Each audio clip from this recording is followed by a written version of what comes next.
हे राम नारायण दीनबंधो कृपा विधेया महिपाल सिंधु न चिंतते न निरर्थकं जन्मगतं वदीयं न चिंतते तव चरणारविन्दम् नमोस्तु रामाय सौलक्ष्मणाय नमोस्तु देवी जनकात्मजाय नमोस्तु रुद्रेन्द्रयमानिलेभ्यो नमोस्तु चन्द्रार्कमरुद्गणेभ्यो।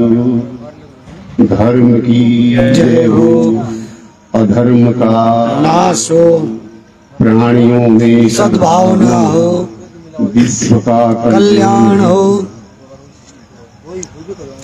यह जयकारा है। भागवत में या अन्य ग्रंथों में संस्कृत में इसका वर्णन है, लेकिन संस्कृत कठिन होने के कारण हम इतने में इसका अर्थ लगाते हैं। धर्म की जय हो, अधर्म का नाश हो, प्राणियों में सद्भावना हो, विश्व का कल्याण। हम लोग कहते हैं, लेकिन इसके तात्पर्य को हम लोग समझ नहीं पाते। धर्म की जय हो, थोड़ा सा नीचे कर। आखिर धर्म क्या है, अधर्म क्या है, इस पर विचार करना चाहिए। आइए हम लोग थोड़ा विचार करें। धर्म की क्या आवश्यकता है और धर्म कहां से पैदा हुआ और इसका हमारे जीवन में क्या महत्व है। धर्म धर्म धर्म धर्म की जय, धर्म की जय, लेकिन हम लोग धर्म को नहीं समझ पाते। कह देते हैं धर्म की जय हो, अधर्म का नाश हो।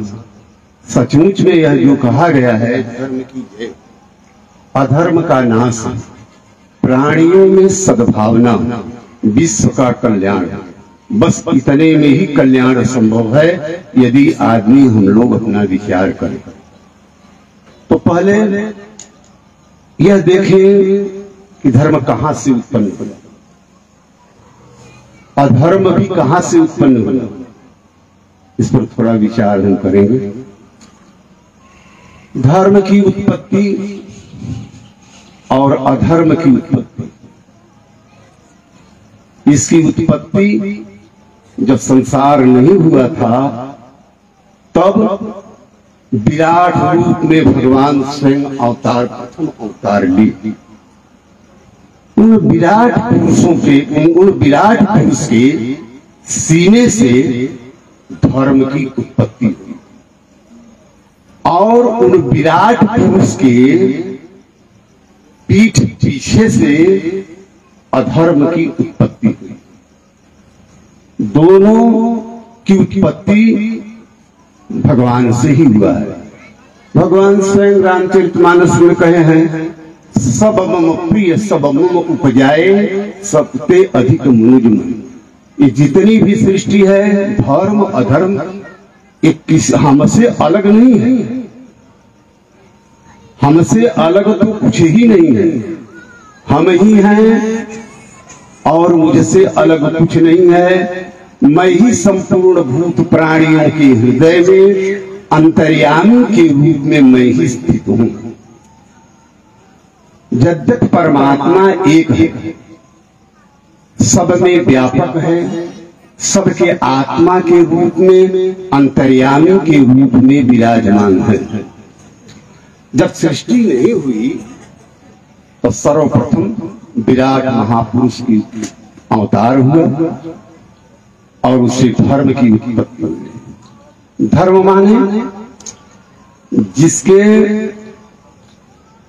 वेद शास्त्र भी भगवान के उत्पन्न हुए, वर्ण आश्रम भी भगवान से ही उत्पन्न हुए।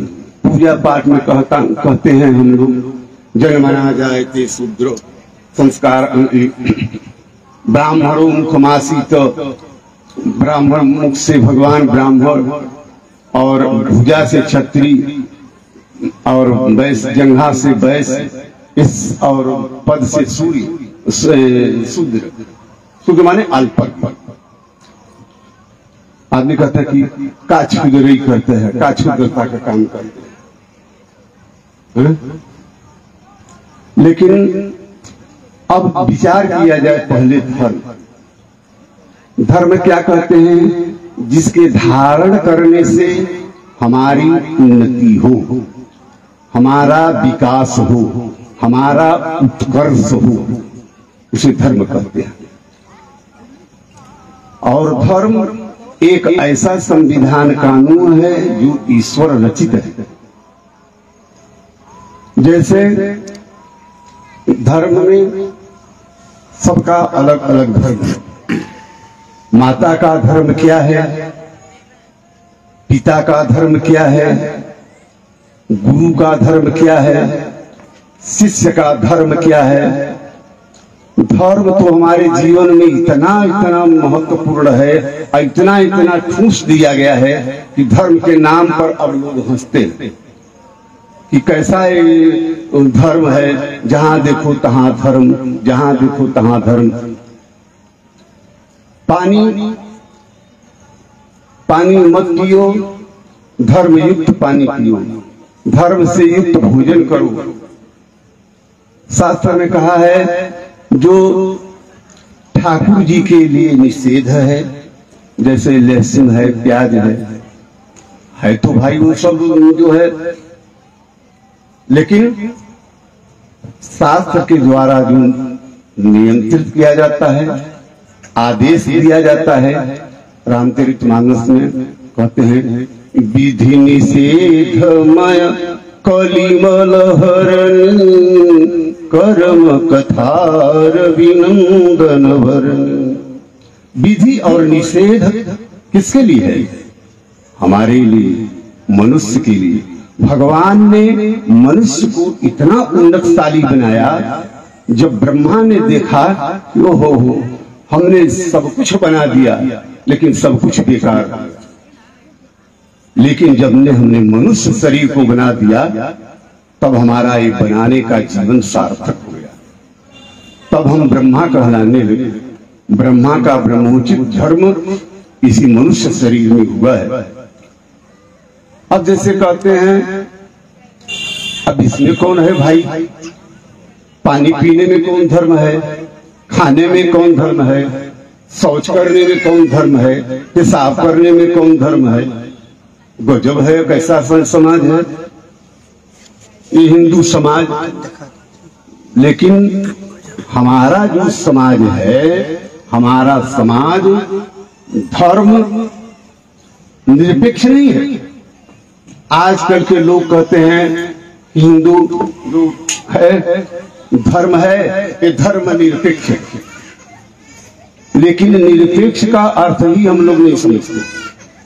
जैसे कोई कहे आज एकादशी है, जोगा बाबा अन्न जल से एकदम निरपेक्ष, नीहा उपसर्ग लग गया, माने एकदम उपेक्षित है, उनको कोई जरूरत नहीं है।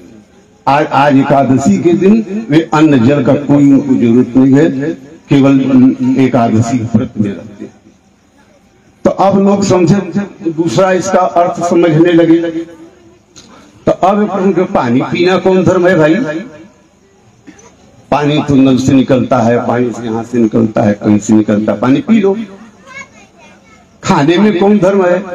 बैठ के खा के खा लो, खड़े खड़े खा लो, सूत के खा लो, चलते चलते खा लो। आखिर पेट में जाएगा तो फायदा क्या? फिर धर्म का क्या इसे अड्डा बड्डा लगा दिए ये सब अच्छा नहीं। लेकिन हमारे जीवन में इसका बहुत प्रभाव पड़ता है। जैसा खाए अन्न वैसा हुए मन, जैसा हुए अन्न जल वैसे हमारी बुद्धि। क्योंकि अन्न जल का हमारे जीवन में, हमारे शरीर में बहुत प्रभाव पड़ता है।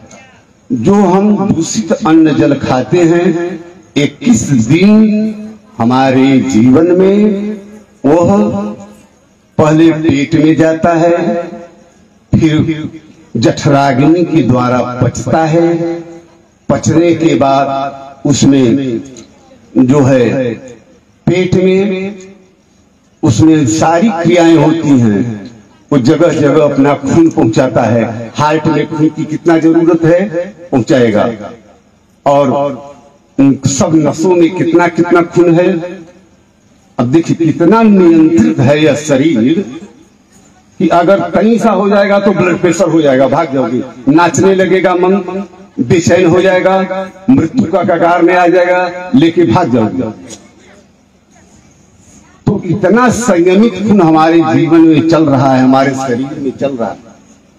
महाराज एक अगर सेकेंड अगर ब्लड प्रेशर में कमी आ जाएगी तो तुरंत मन बेचैन हो जाएगा, और ज्यादा तो बात ही नहीं, ज्यादा तो मृत्यु भी हो जाएगा।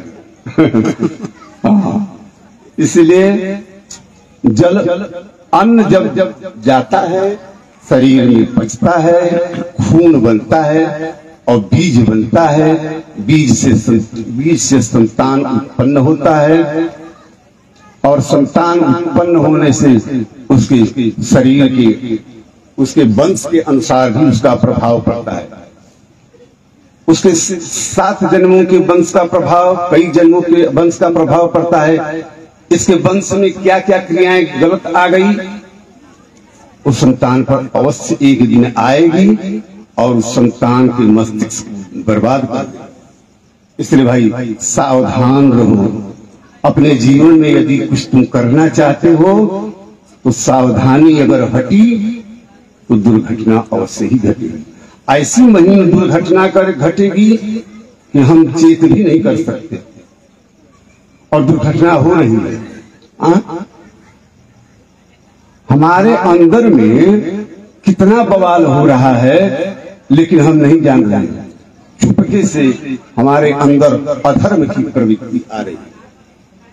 इतना अधर्म है, लेकिन कोई भी संप्रदाय में इतना अधर्म का धर्म का जो है प्रयोग नहीं किया, लेकिन मनुष्य के लिए किया गया है। पशु के लिए धर्म की कोई आवश्यकता नहीं है। पशु तो गाय का बच्चा है, गाय के साथ संबंध करता है, कहीं भी खा लेता है, कभी नाली का पानी पी लेता है। अरे भाई, तो हम तो मनुष्य हैं, ब्रह्मा के सर्वश्रेष्ठ कृति हैं। यदि हम अपने मन को नहीं संभालेंगे और जहां तहां अपना जो शास्त्र में निश्चित किया गया है उसके अनुसार नहीं चलेंगे तो हमारी बहुत बड़ी हानि हो रही है और होगी। तो जन्म जन्मांतर के जो धर्म करने से इतने इतने सब हर चीज में धर्म है। चलने, अब बताओ, चलने में कौन धर्म है? बैठने में कौन धर्म है? कौन धर्म है? लेकिन गुरु के सामने पैर पर पैर रख के बैठना अधर्म है। अपने बड़ों के सामने पैर फैला के रखना अधर्म है। भगवान का पूजा हो रहा है, भगवान का फोटो है, नाम अपराध में भगवान के ऊपर पैर पर पैर फैला के बैठना अधर्म है। इतना हमारे जीवन में अधर्म हमको नियंत्रित करता है। किस लिए?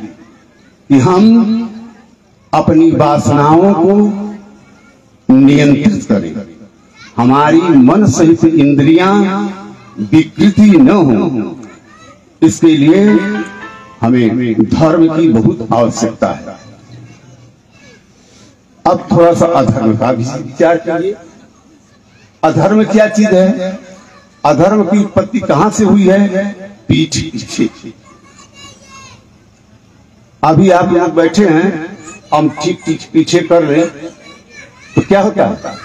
इस सत्संग की, इस मंडप की, इस प्रवचन की हम अवहेलना कर रहे हैं, अधर्म का आचरण कर रहे हैं। हमें कैसे बैठना चाहिए? अब लोग अगर कह दे कि बैठना कौन धर्म है तो लोग हंसेंगे, कैसा हिंदू की बात है। हाँ? पानी पीना खाना हमारे जीवन में ये बहुत बड़ा नियंत्रण करता है। कहते हैं कि लहसुन प्याज मत खाओ, अब बताओ ये तो पौष्टिक चीज है, इसे खाने में क्या है? ये सब लोग आल जाल इतना फैला देते हैं, धर्म धर्म धर्म धर्म, लेकिन वो लोग धर्म नहीं समझते।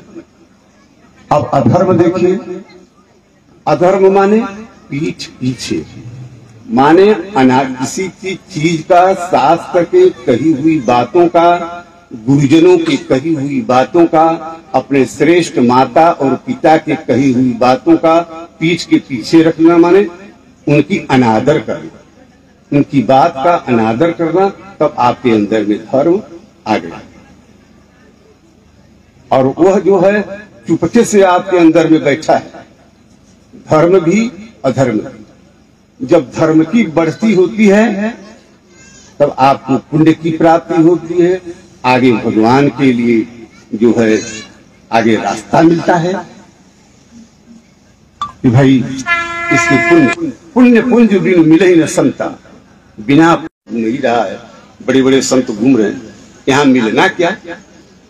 मिलने का मतलब यही है कि उनके प्रति श्रद्धा और विश्वास हो।